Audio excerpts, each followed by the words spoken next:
Sampai kapan kamu akan berbuat seperti itu terus? Apa kamu tidak yakin bahwasanya azab Allah begitu keras? Allah Subhanahu wa Ta'ala mampu mengadab kamu sekonyong-konyong. Allah Subhanahu wa Ta'ala juga mampu untuk memberikan kepada kamu tiba-tiba tenggelam dalam bumi. Kamu tidak takut kepada Allah. Demi Allah ya akhi. Kalaulah kita sedang berbuat maksiat, kemudian tiba-tiba kematian datang kepada kita, apa yang kamu lakukan? Demi Allah, jiwa kita ini lemah. Badan kita pun tidak akan pernah mampu untuk menahan azab Allah Subhanahu wa Ta'ala. Azab kubur begitu pedih ya akhi. Coba dengarkan Rasulullah SAW bersabda, "Ma ra'aitu manzaran qat." Aku tidak pernah melihat pemandangan afdha yang lebih mengerikan min adzabil qabr, dari azab kubur.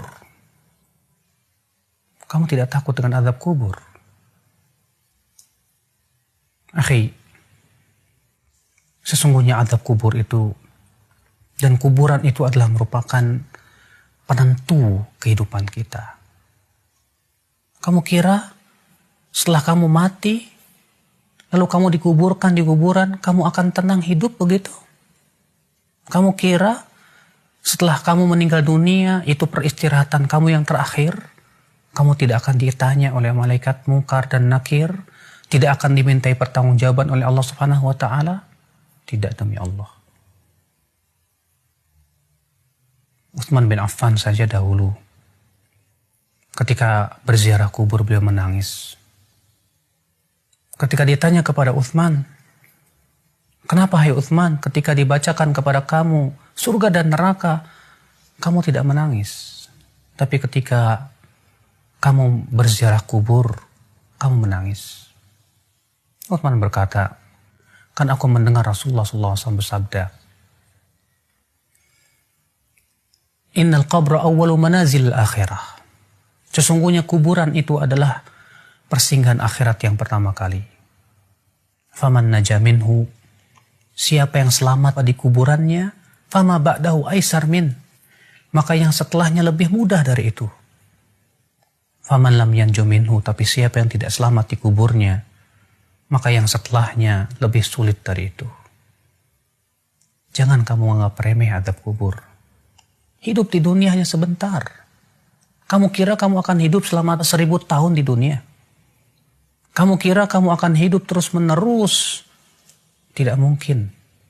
Setiap kita pasti mati, akhi. Allah berfirman, "Kullu nafsin dha'iqatul maut." Setiap jiwa pasti akan merasakan kematian. Allah berfirman juga, "Innaka mayyitun wa innahum mayyitun." Sesungguhnya kamu itu akan mati dan mereka juga akan mati. Kamu dan saya sama saja. Kita semua akan meninggal dunia. Ini yang harusnya kita pikirkan bersama. Kalau kita terus menerus berbuat maksiat dan maksiat dan maksiat, bagaimana kalau ternyata malaikat maut datang menjemput kita di saat kita sedang berbuat maksiat kepada Allah? Apakah kamu kira malaikat maut akan tersenyum kepada kamu? Tidak. Dalam hadis Al-Bara' bin Malik, bahwasanya Rasulullah SAW menggambarkan bagaimana kematian orang yang fasik. Kata Rasulullah SAW, apabila orang kafir atau orang fasik itu hendak meninggal dunia, kata Rasulullah, "Ata'ahu malaikatun sudul wujuh."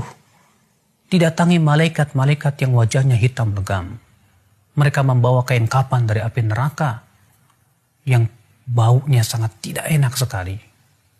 Kemudian datang malaikat maut dengan bentuk yang sangat mengerikan, kata Rasulullah. Lalu ia pun duduk di sisi kepalanya si orang fasik ini dan berkata, "Ayyatuhan nafsul khabithah, hai jiwa yang buruk, keluar kamu." Lalu ia pun dikeluarkan nyawanya, seperti mengeluarkan besi yang berduri dalam kailwon yang basah. Sulit, menyakitkan. Kamu siap menghadapi kematian yang menyakitkan seperti itu? Di saat kita sedang berbuat maksiat, ternyata kematian dan ajal mendatangi kita. Kamu siap? Siapa yang siap? Kita ya semua ingin meninggal dalam keadaan husnul khatimah. Kehidupan dunia bukanlah tempat bersenda gurau. Tapi kita hidup di dunia untuk bercocok tanam. Yang kelak buahnya akan kita tunai. Kita akan tuai nanti dalam kehidupan akhirat, akhi. Apalah dunia? Allah subhanahu wa ta'ala menyebutkan dalam Al-Quran, وَمَا الْحَيَاةُ الدُّنْيَا إِلَّا مَتَاعُ الْغُرُورِ. Tidaklah kehidupan dunia itu kecuali kesenangan yang menipu, kata Allah. Rasulullah SAW pun mengatakan dunia itu sangat hina. Ketika Rasulullah sedang berjalan dengan para sahabatnya, kamu tahu hadis ini? Ketika itu Rasulullah SAW menemukan bangkai seekor kambing yang telinganya putus. Kemudian Rasulullah SAW mengangkatnya dan berkata, siapa yang mau membeli bangkai ini dengan harga 1 dirham? Kata para sahabat, wahai Rasulullah, kalaupun ia hidup, kami tidak mau membelinya. Kenapa? Karena ia cacat, hai Rasulullah. Bagaimana ini sudah menjadi bangkai? Kata Rasulullah, la dunya ahwan indallah min hada. Dunia itu lebih hina di mata Allah daripada bangkai ini. Kita hidup di dunia sebentar, akhi. Apakah hanya karena kita ingin mendapatkan dunia dan dunia, memuaskan syahwat kita dan hawa nafsu kita, kita gadaikan kehidupan yang sepanjang begitu? Kalau misalnya kamu hidup di dunia 60 tahun, tahukah kamu satu harinya di sisi Allah 1000 tahun? Kalau satu hari 24 jam di sisi Allah 1000 tahun, berarti kita hidup di dunia hanya 1,5 jam. Apa kamu tidak sadar? Apakah hanya untuk 1,5 jam kamu gadaikan kehidupan yang tiada tara? Tidakkah kamu berpikir, akhi, saudaraku, kita ini manusia yang kelak akan dimintai pertanggungjawaban oleh Allah Subhanahu wa taala. Segera kita sadar, segera kita taubat kepada Allah Subhanahu wa taala. Semoga Allah memberikan kepada kamu hidayah, akhi, dan juga kepada saya, untuk sama-sama kita bergandeng tangan menuju surga Allah yang luas, yang luasnya seluas langit dan bumi. Tidakkah kamu ingin mendapatkan surga tersebut? Atau kamu lebih senang untuk mendapatkan api neraka? Wallahi, kesabaran di neraka tidak ada gunanya lagi. Semoga ana dan antum diberikan oleh Allah Subhanahu wa taala hidayah dan istiqamah.